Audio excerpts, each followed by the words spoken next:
Welcome, everybody. I'm Ruben Hernandez Leon, professor of sociology and director of the UCLA Latin American Institute.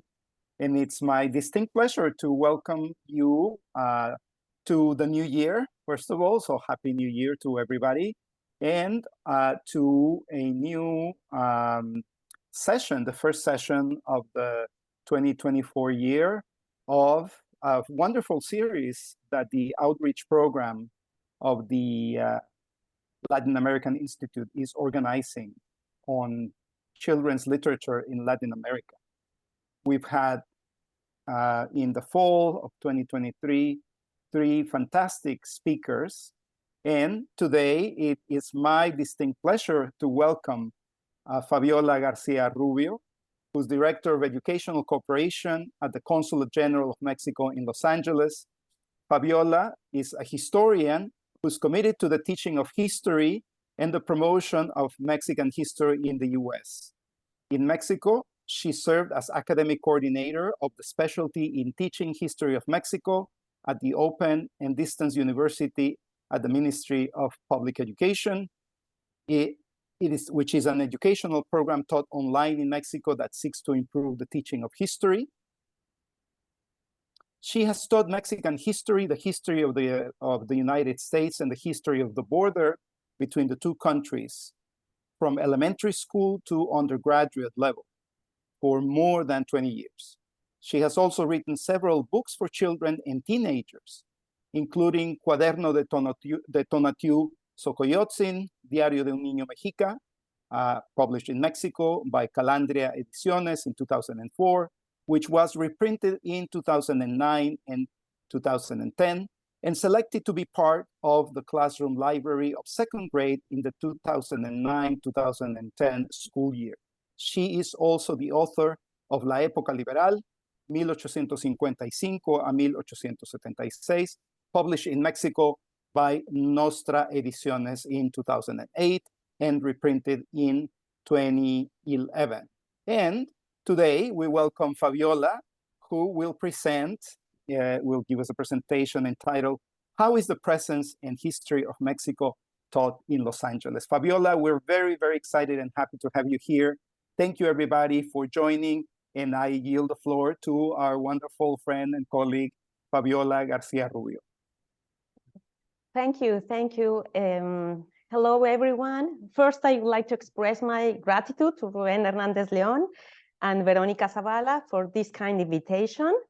Additionally, I appreciate this series for recognizing the significance of education in K-12 levels as a foundation for critical thinking. This time, I participate as historian by myself, so I would like to stress that this is not the point of view of the Mexican government, nor the Consulate General of Mexico in Los Angeles. So having said that, we can start, and I'm going to share my screen.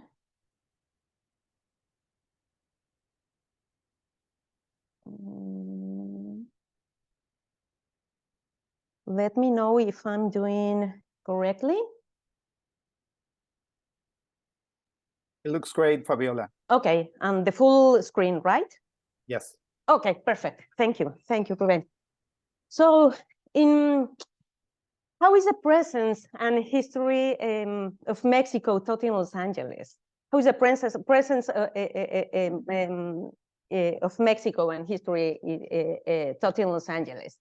In talking with Veronica, I told her that it might be a good idea to talk about how the history of Mexico is taught in Los Angeles and Southern California. I mean, what topics are covered in the curriculum? Considering that in Los Angeles and Southern California, Latinx and Mexican people are the largest ethnic group in Los Angeles, making up 49% of the population. So, on the other hand, the US and Mexico are good neighbors. We cooperate and interact through work, business, family and friends, schools, universities, travel, food, culture, arts, etc., etc. But what about our shared history? So the main goal of this presentation is to spark some ideas in all of you. I know that you as educators have many strategies for the classroom.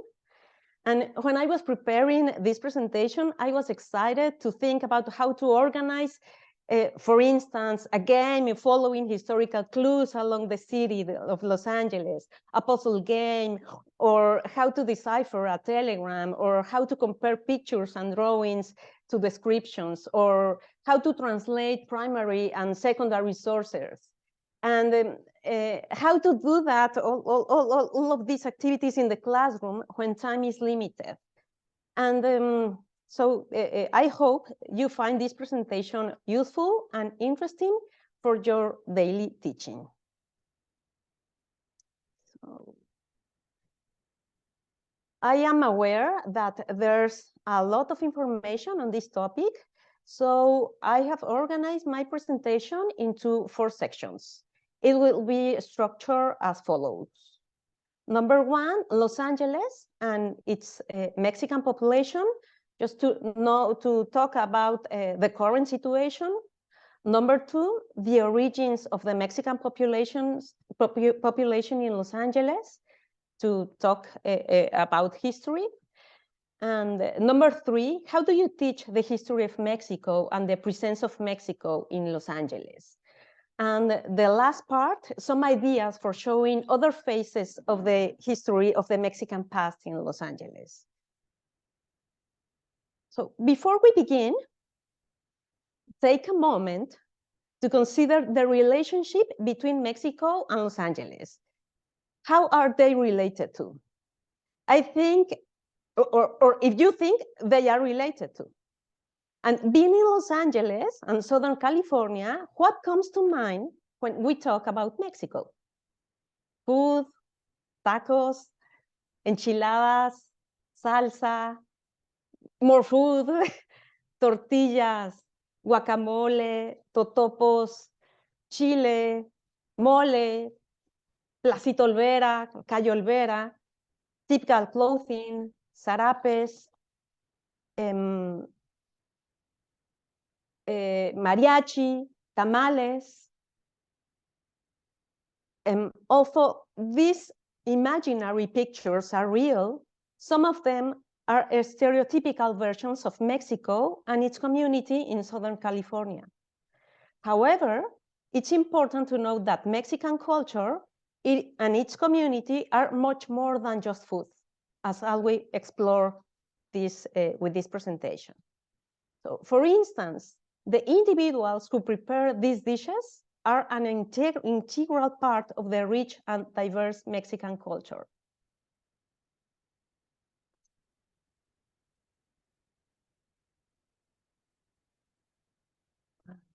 I'm trying to, yes, okay. Number 1, Los Angeles and its Mexican population.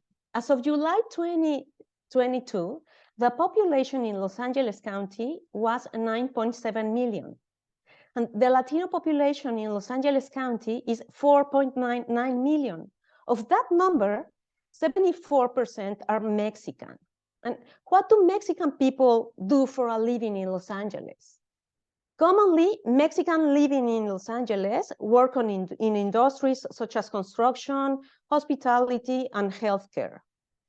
The top job occupations for Mexicans are administrative and clerical support services in general, sales and related occupations, education, legal, arts and media, and management, business, and finance. As well, there are indigenous populations.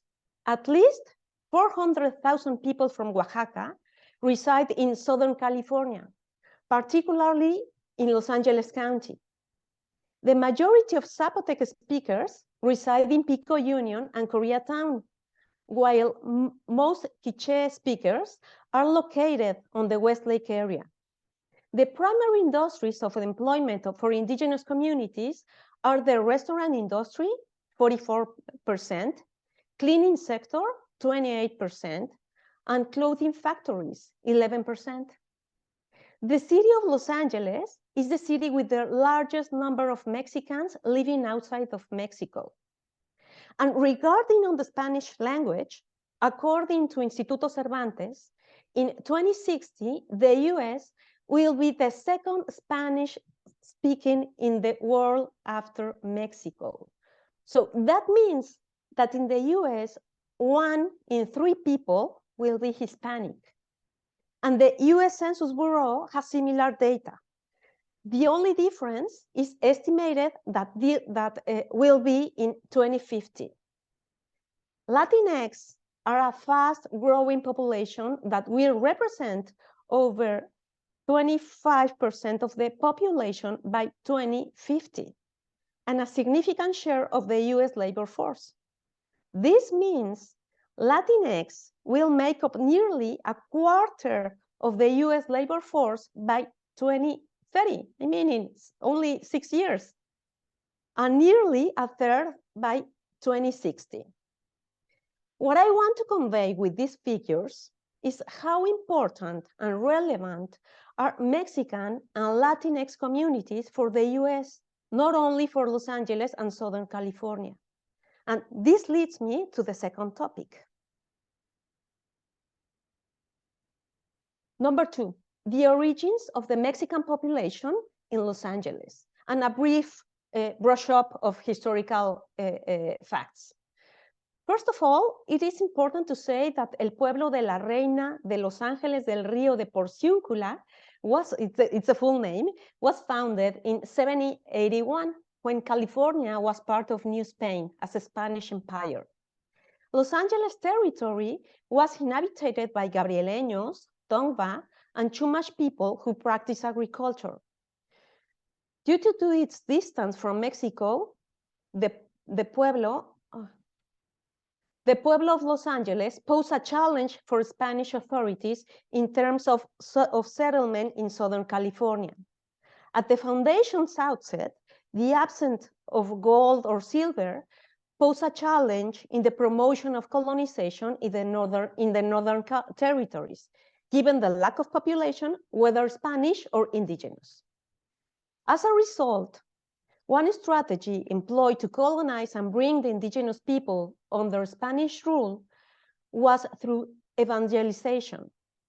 The main goal, was to eradicate their indigenous heritage, including language, culture, and identity.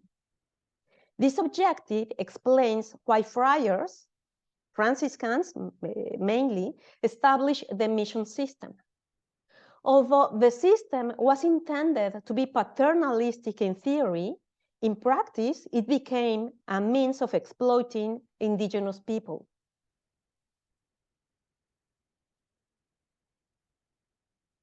After a war commenced in 2010, in 2021, Mexico gained its independence from Spain. So the following year, in 1822, Los Angeles became aware of this newfound independence. In 22, the population of Los Angeles was less than 800 people. So it was a very tiny population. Toward 1890, Los Angeles had 50,000 people. I'm gonna make a parenthesis because this is about the expansionist area. And it's important to remember that Texas, the former Mexican province, was annexed in 1845, increasing territory of the US. Previously, in 1803, the US had purchased La Louisiana to France, and in 1819, the Floridas to Spain. The first half of the 19th century is known as the expansionism era.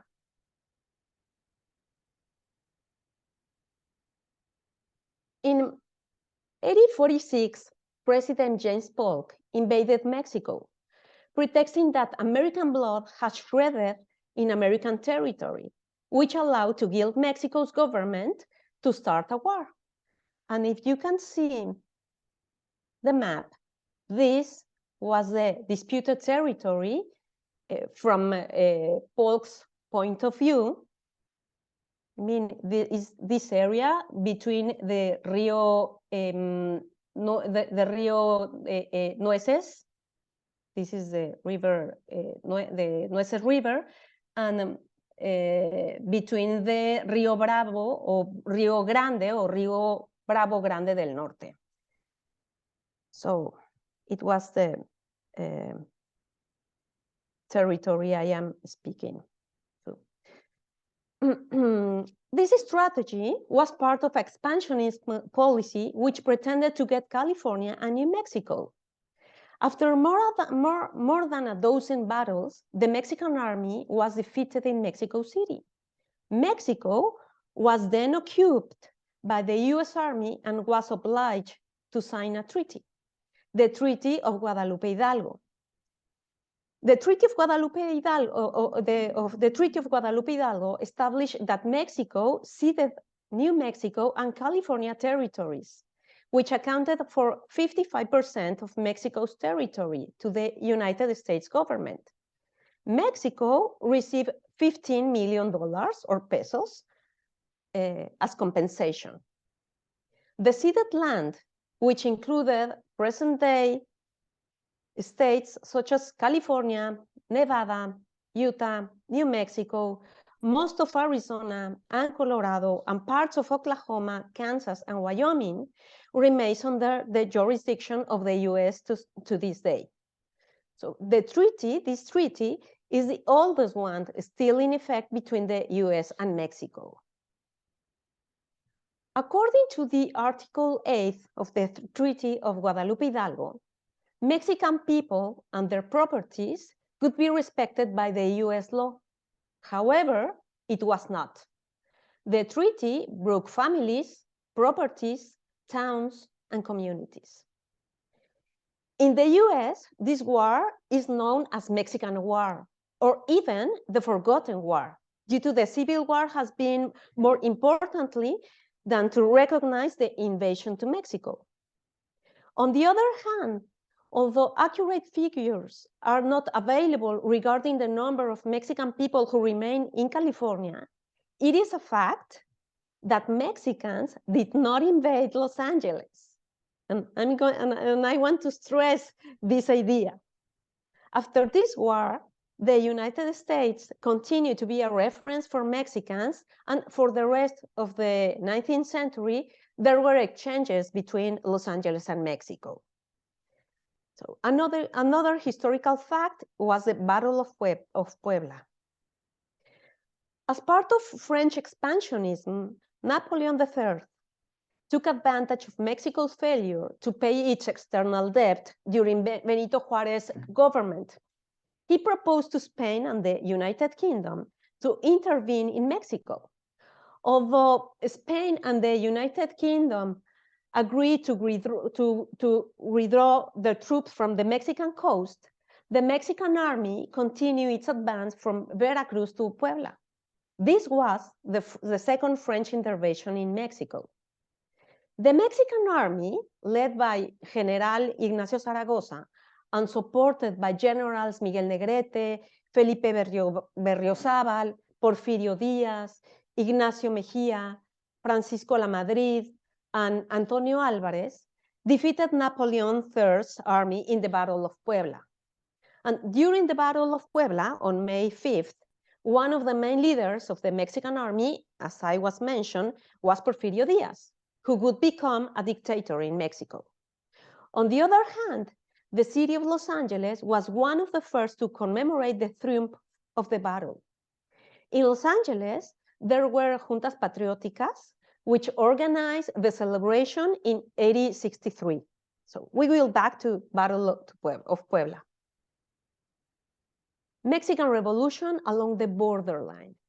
It is estimated that the Mexican Revolution in 1910 expelled 1 million Mexicans who took refuge in the US. Mexican Revolution impacted in both sides of the borderline. Mexicans claiming social justice, democracy, better conditions for workers, whether in agriculture or industries, education, etc., etc. On the other hand, Mexicans, as Flores Magón brothers, escaped from Díaz's dictatorship and hiding in Los Angeles, where published Regeneración, the newspaper famous the most for showing injustice in Mexico. Bracero program and recent years. As you should know, World War II generated a crisis in the labor markets, which led to a massive transfer of Mexicans to work in the US agricultural fields. Between 1942 and 1964, a series of diplomatic arrangements were made between the US and Mexican governments to regulate the temporary work of Mexicans in the US. It was named the Bracero Program. It is estimated that 4.5 million people arrived in the US. In relation to indigenous communities in Los Angeles, it is known that during the Bracero program, many indigenous communities migrated to Los Angeles and remained in California. It was not until the 1980s when indigenous people from Oaxaca settled in the US, following a devaluation of the Mexican peso. Additionally, many indigenous people from Guatemala fled to California as refugees during the Civil War. And with this historical background, let's go to the third part. How do you teach the history of Mexico and the presence of Mexico in Los Angeles? To begin, I would like to share with you all a brief story. Once, I was invited to participate in a school activity. And when I was talking about Mexico, a child told me that Mexico had stolen California from the US. And then the US had taken it back and built Disneyland and many other places in Los Angeles and Southern California. That story not only surprised me, but also was very revealing to understand and to see through my own eyes that it seems that the Mexican past does not have room in Southern California. As you know, Mexico and Mexicans have often been portrayed in popular Hollywood movies using negative stereotypes, such as depicting us as vicious criminals, drug dealers, heartless, of course, poor, uneducated, undocumented immigrants, just to name a few. As you can imagine, these portrayals do not show the beauty, history, contributions, and indigenous culture of Mexico, among many other positive aspects. How many books, non-fiction, are there about the Mexican past in the US aimed at children or teenagers? Is the film industry taking advantage of its massive reach and showing Mexico as a country that invaded the US through migrations over time? And what is happening in the schools? Are the subjects and topics being taught enough to counteract this misinformation and misunderstandings about Mexico and its people? How to escape cultural stereotypes and replace them with facts that are true to reality? My colleague, historian Gabriela Soto Laveaga, has stated that every American needs to take a Mexican history class. Regarding on the history of the US, her statement was published in 21, and I quote, "Rather than a suppression of historical fact, it is another example of the continuing and dangerous practice of cherry-picking parts of our past to fit preconceived national myths. This practice is not new, nor is our society the only one that rewrites history to suit the political winds of the moment. However, denying a serious and objective analysis of our past sabotages the ability to achieve a more just and egalitarian society." If we review the history curriculum, there is no teaching the pre-1850 history of California, prior to its establishment as the 51st state of the United States. In the 4th grade, students are required to do a project on the missions, the Spanish missions. And usually with that project, the past of Los Angeles is covered. But is this really enough to understand the Mexican past in Los Angeles? Additionally, the Latinx community, not only Mexican, has been historically excluded from K-12 history books, which is unjust, considering that the interconnected history between Mexico, its population, Los Angeles, and the US. What does this absence mean? Despite the fact that the Latinx community represents 14 million, which is one-fourth of the 50 million K-12 students, we do not appear in history books. And when I say we don't appear in history books, I mean that our shared history and contributions as a community to the US are not mentioned. In educational terms, this means that the history taught at K-12 levels does not represent all students, resulting in some being excluded from the subject matter they should be studying. So, is this not unjust? Historical knowledge is essential to prepare children and young people to live in society. It provides global knowledge of the development of human beings and the world around them. Historical knowledge is knowledge of human beings living in society. If new generations are obliged to know the present, it is convenient that they do so based on the past that has built that present. So it is necessary for each generation to know how to act in the present based on the knowledge provided by the analysis of past experience.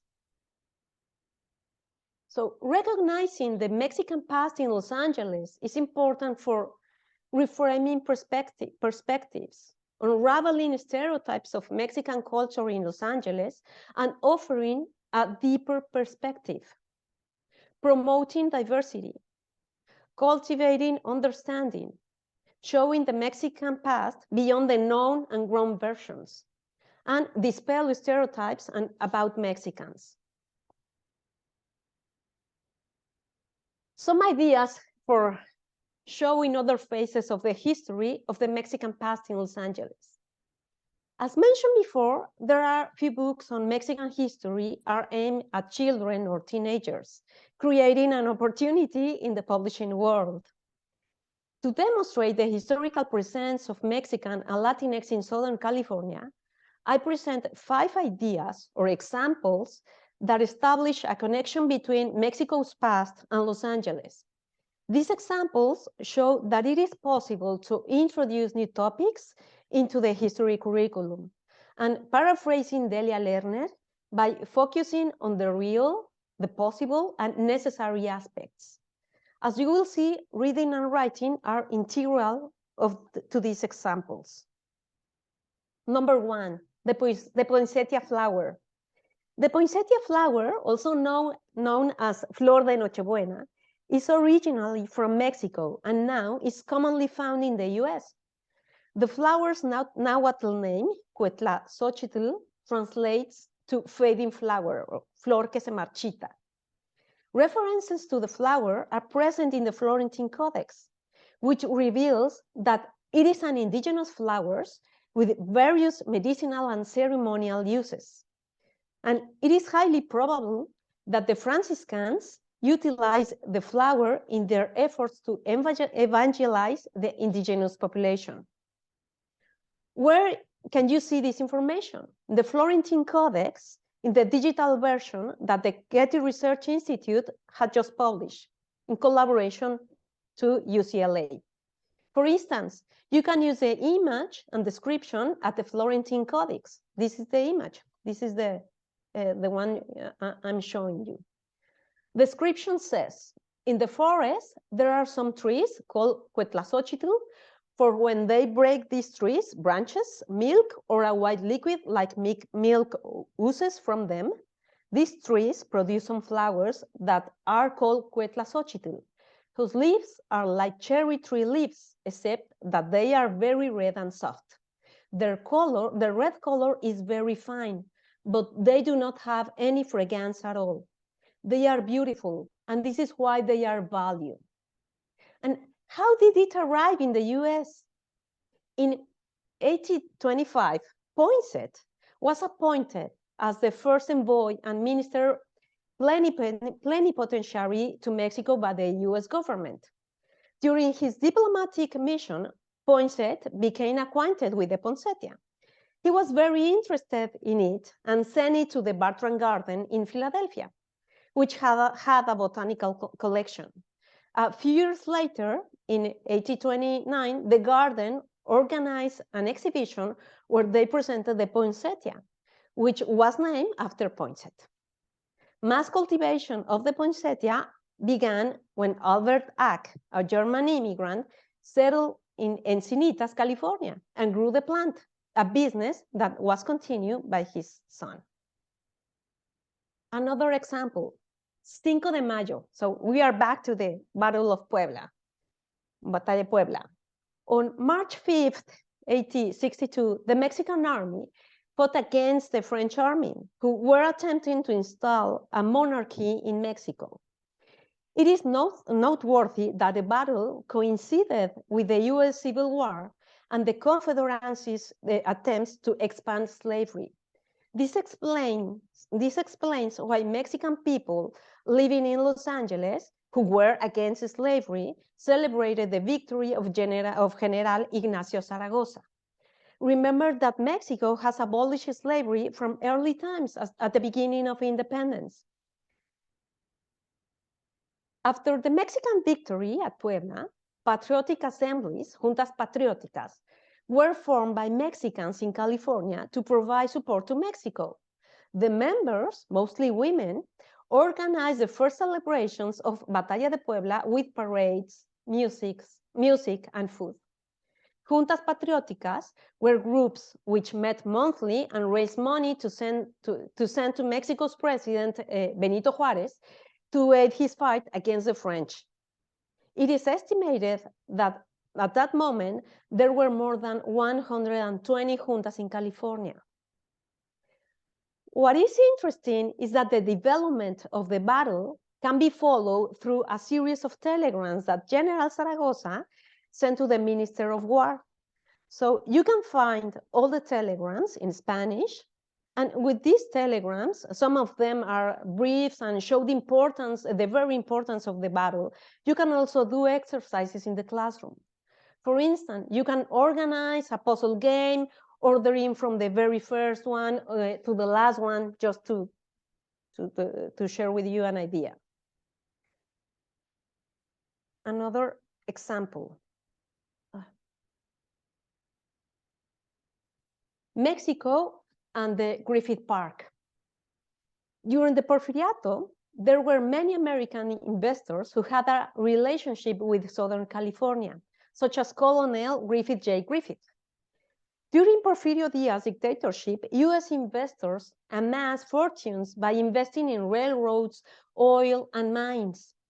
Meanwhile, the US was expanding its economic influence, not by acquiring territory, but by controlling strategic sectors of the economy. These exchanges, like Griffith's, contributed to Los Angeles becoming a city that concentrated capital, people, and new commercial interests. At that moment, someone said that Los Angeles is rapidly becoming the great financial center of the Southwest. And the commercial interest of the ports of Mexico and this city will grow closer as time goes on. In 1896, Colonel Griffith donated 3,000 acres of land to the city of Los Angeles to create one of the nation's largest urban parks. Griffith had become wealthy through the extraction of resources from Mexico, taking advantage of Diaz's invitation to foreign capitalists to exploiting natural resources. So it is a paradox that if investment in Mexico fuel urban growth in Los Angeles, its very development and progression as an extractive process created the conditions for revolution in Mexico, and Los Angeles investors in Mexico thereby generated by their own undoing. The Diaz regime favored foreign investors to the detriment of Mexican population, which triggered, among many other factors, the Mexican Revolution in 1910. And related to this example, there is another one. Ricardo Flores Magón and the newspaper Regeneración, which was published in Los Angeles. As I mentioned, Diaz opened Mexican economy to foreign interests, and millions of acres were sold to U.S. agricultural, railroad, and mining companies. It is estimated that 98% of Mexico's rural and indigenous population was left landless, while U.S. businessmen and the elite Mexicans who collaborated with them grew richer. In 1892, Ricardo Flores Magón participated in protest against the re-election of Porfirio Diaz and was arrested. He wrote for El Demócrata and founded Regeneración, a revolutionary newspaper that exposed political and social injustice against the Mexican population. In 1901, he was arrested again, new time, for his writings in Regeneración. And in 1902, he was imprisoned for directing the satirical newspaper El Hijo del Aguizote. Due to persecution and harassment by the Diaz regime, he was forced into exile in the US. At the end of the day, brothers chose Los Angeles as the base for their movement and newspaper. And in Los Angeles, Ricardo Flores Magón was captured with the collaboration of Mexican and US authorities. Flores Magón, at that moment, was charged with violating the US Neutrality Act for attempting to incite a revolution in Mexico, a friendly nation from within the United States. So to capture Flores Magón, the US created the Bureau of Investigation, which later became the Federal Bureau of Investigation, the FBI. So there is an extraordinary book by Kelly Hernandez from UCLA, by the way, about Mexicans on this topic. And the last one, David Alfaro Siqueiros in Los Angeles. This is a very well-known episode in Los Angeles and Southern California, with David Alfaro Siqueiros and the muralist movement. When Siqueiros was portraying the Mexican reality, at the same time, he was portraying the Mexican empire, labor injustices, the industrial area, etc. In 1932, Siqueiros arrived in Los Angeles and completed 3 murals within a year. This included Street Meeting at Chouinard School, where he taught a class on fresco painting, Tropical America at the Plaza Art Center, now Olvera Street, and Portrait of Present-Day Mexico. At that moment, Siqueiros was experimenting with his technique. For instance, he included some vegetal pigments as indigenous inspiration. In part, he wanted to emulate indigenous murals, the fresco technique. In Tropical America, Siqueiros depicts the US imperialism, symbolized by a double cross with an American eagle on top, if you can see. And in the background, a Mayan pyramid can be seen. This is the Mayan pyramid. 2 figures, an armed Peruvian peasant and a Mexican farmer, sit on a wall on the right side, prepared to defend themselves. This depiction on the struggle against imperialism was not comfortable for Los Angeles business and political establishment. Unfortunately, within a year, the mural was covered. These events are significant in the history of the US, yet they have not been included in the curriculum. Additionally, Mexicans have not been recognized as important actors in the history of the United States or Southern California. The history of Mexicans has remained on the periphery of historical explanations. It is very likely that the history of Mexico in the US is a history that we don't want to see. Perhaps it's a history of mirror in which we don't want to see ourselves reflected. But by looking into it, not only can we better understand ourselves, but it will be easier to understand the role of Mexico and its community in the making of the US identity. In 19th century, Ignacio Ramírez, el nigromante, wrote, en un par de siglos, México recuperará esos territorios. Y también lo logrará por un problema demográfico, esta vez a la inversa. Serán tantos los mexicanos en Alta California, Texas y territorios anexos que sin violencia ni guerra, pero sí legalmente y mediante un movimiento público, lograrán su reincorporación tácita. Serán tantos los nuestros que difícilmente podrán confinarlos a todos. 2 siglos en la vida de la nación es un instante. Mexicanos, paciencia, paciencia y a procrear. It's something like, let me say in English, in a couple of centuries, Mexico will recover those territories and will also achieve it due to a demographic problem, this time in reverse. There will be so many Mexicans in Alta California, Texas, and annexed territories that without violence or war, but legally and through a public movement, they will achieve their tacit reincorporation. There will be so many of ours that it will be difficult to confine them all. 2 centuries in the life of the nation is an instant. Mexicans, patience, patience, patience, patience, and procreate. So, and I would like to add that it is time to write our history, whether in Spanish, English, or indigenous languages, and to disseminate it through museums, expositions, exhibitions, books, articles, classrooms, and series like this one. And there is no turning point.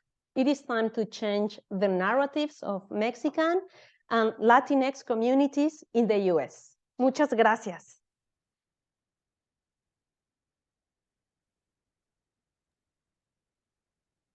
Muchas gracias, Fabiola. Thank you so much for such a great presentation, for sharing a variety of primary resources that can be used from different disciplines. So now we want to open we have a few minutes for questions, comments. Please post your questions or comments in the Q&A box, and we will be addressing them as they come in. Yes. And we already have a few comments, questions. We have the first one by Cesar Morado. I can read them. I'm not sure if you have access to them, but I'll read them to you also so that the audience can hear them. What is the most serious absence of Mexico's presence in the history of Mexicans in Los Angeles? Greetings and congratulations from Monterrey, Mexico. Well, there are a lot of topics absent in the history in Los Angeles, but well, some of them I just mentioned, and during the 20th century, Bracero program, the Chicano movement, large migrations. I mean, we have a lot of absence of the Mexican history in Los Angeles. indigenous, Spanish conquest, the evangelization or Christianization. I mean, it's a very long list of topics. And here, thank you. And then here's I have a common question, which I think it makes reference to the question of why there's a resistance of including this history in the classrooms. And it's a few common questions by David Moguel. It's a little bit long comment, but I think it's worth reading it because I think it brings up many of these issues that you have addressed. It is possible, however sad, the United States would never have sufficient interest in courses on Mexican history in its public schools. We have already seen how much opposition there is to ethnic studies courses, which are in part about history of Mexican Americans and other Latinos in the US. What would it be your reaction then to the possibility, again, said that perhaps what the US would be very interested in the courses that would teach a negative history of Mexico? So, well, it's this is what we should fight against. I mean, as Mexicans, as Latinx community, we should write our history. We should spread it, our history in many ways. I think we should take advantage of this very numerous community in Los Angeles and Southern California to push and to fight for our history. So it's very sad. Yeah, yes, I agree with with this comment, David Moguel. Saludos a David and saludos a César también. Thank you. And we have a question from Elia Lara, who's a second and third grade teacher here in LA. And she says, we teach LA history in Spanish and English. What age-appropriate resources, specifically books, historical documents, and real-life objects are there to teach Mexican history influence in Los Angeles, specifically how they changed the land and how they too, like the Spaniards, fail to recognize and give land back to the native people of LA, that Tongva. Yes, I have some. Let me share my screen again, since I would like to. These are some resources and recommendations. This is one of them is the Digital Florentine Codex. It's a new platform and very useful for children, teenagers, for historians, for everyone. And this is another platform, Memorica. It's a Mexican digital platform. It has resources, exhibitions, primary sources, secondary sources. It's worth to take a glance around Memorica in Spanish. And if you want, oh no. Okay. And if you want to use Mexican literature, I suggest some titles. Los de Abajo for Mexican Revolution, Los Pasos de López by Jorge Ibargüengoitia, regarding on Mexican independence, a very funny way to engage your students. Las Batallas en el Desierto is another one by José Emilio Pacheco, about World War II and the Bracero program and Mexico and the US during the World War II, and Un viaje a Nueva York en tiempos de guerra by Ana Suárez, for the war between the US and Mexico. I mean, these four are Mexican literature, so it's fiction, but I think it's a funny way to engage your students to study history of Mexico. And history books, as I mentioned, Bad Mexicans, Race, Empire, and Revolution in the Borderlands by Kelly Hernandez. It's a great book. And Imperial Metropolis, Los Angeles, Mexico, and the Borderlands by Jessica Kim. So they can be useful.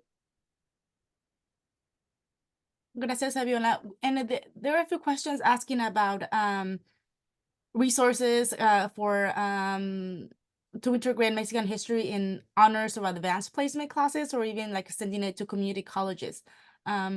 Is Lauren Lazarovsky is asking. So I'm assuming that some of the ones that you mentioned can be extended to Yes. honors and advanced classes. Yeah, it's a good idea to use these books.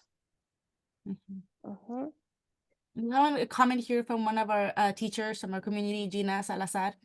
And she says, in addition to the rich history and cultural traditions, there is also the economic contributions, which hardly are ever mentioned in the curriculum. California Lutheran University and UCLA, the Chicano Studies reporting the Latinos' economic performance is the largest in the country. If Latinos in Mexico is the largest group, we were an independent country, they would have 5th largest GDP in the world. I wonder why this information never makes it to the history books. Yeah, it's important. It's important, and this is why I was mentioning it is a paradox. I mean, we are a very large community, a powerful community, and we don't have our own history. So we should write our history and spread it around the US. Definitely. And we have here a question kind of from the other side of the border from Maria Isabel Taboas. And she's asking if you know what knowledge do children in Mexico have of this part of the story of United States? What knowledge do children in Mexico?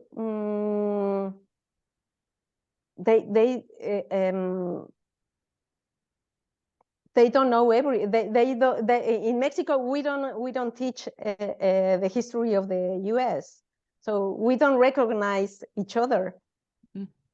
So it's interesting. It's another topic, but I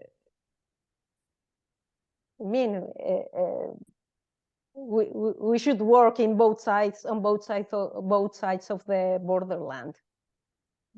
Definitely. It seems like there are so many gaps of history from both ends, from Mexico classrooms and United States classrooms. Yes, we have a lot of work, from many aspects, from culture, history, arts, economic terms. I mean, you name it. Well, thank you so much, Fabiola. And I know this presentation will not focus on your books, but I wanted to ask you, from your books that you have written, are there any books that you highly suggest our teachers, especially the educators here in the crowd, that want to start incorporating literature in their classrooms? Well, there's a collection, and that's the only one that I know, is a collection of books regarding on history of Mexico. The name of the collection is Historias de Verdad, and is in Spanish. Was published by Nostra Ediciones, and well, I don't make money with these recommendations. So yes, but you can find the collection, the full collection, at the library, the central library of the public library in Los Angeles. Well, thank you so much. And we're getting close to the end, but I think we do have a time for this last question by Sandra Vasquez. She says, of course, acknowledging the American population nor the economic contribution aren't as massive in Mexico as the Mexico in the US. Yes. Yeah, it's a very good beginning. Definitely, and that's part of our mission here with the outreach program at the LAI, to provide this resources to educators, to our audience, so they can integrate them in their classrooms, with their students and their conversations. And we appreciate everyone who has joined us.